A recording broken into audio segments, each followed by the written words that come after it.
the border between Pakistan and Afghanistan. Once part of the Sikh kingdom, for centuries this has been a battleground for major religions, fierce warlords, and ruthless superpowers.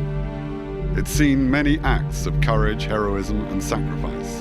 In one of the greatest, 21 Sikh soldiers faced a force of thousands and gave their lives defending British India. Summer 1897, forces of the British Indian Army are dispatched to the northwest frontier to quell a growing rebellion by local tribesmen. In early September, they gather in their thousands around strategic forts on the Samana Ridge. On September 12th, just 21 men of the 36th Sikh Regiment prepare to defend the signalling post of Saragarhi. Small fortress on the frontier, perched on the high ridge between two other larger fortresses, providing the communications between the two, and defended by a very small number of men. They were attacked by masses of tribesmen, both who'd come from the northern side and the southern side of the ridge. They saw the gathering of the tribesmen in many thousands. They knew that they had a fight on their hands. The Afghans tried to parley with them and saying, listen, why are you fighting us? This is not your war. You are fighting this on behalf of the British.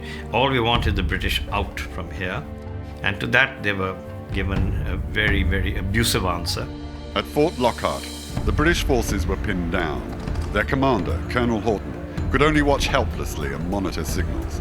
The odds were overwhelming, but the Sikhs held out for several long hours, killing dozens of tribesmen while maintaining communications.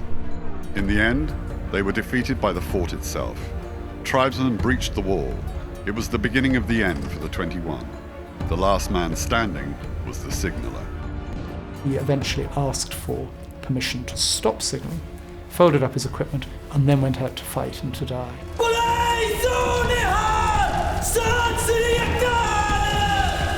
He died with the traditional Sikh battle cry on his lips.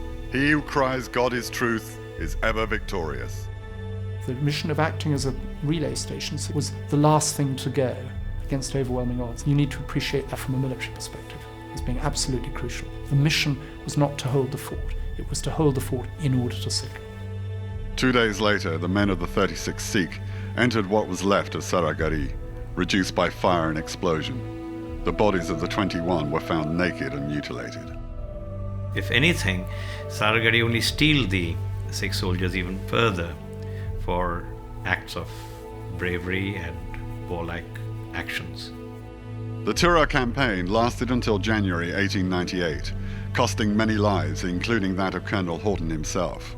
But the outstanding act of bravery remained the sacrifice at Saragarhi. News of this Sikh sacrifice was widely reported back in England. The Queen Empress herself bestowed the highest honour on the 21, the Indian Order of Merit, equivalent of the Victoria Cross. To this day, no other single military action has received an equal number of such high awards. The martial traditions of the Sikhs, I think, is epitomized by the epic Battle of Saragarhi. The martial race and the fact that the Sikh soldier never gives in.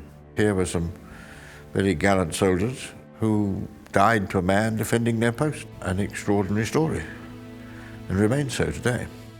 It's a story that echoes across the years as a symbol of the courage, zeal, and humanity that mark out the Sikh faith. They were warrior saints. Their story must be told.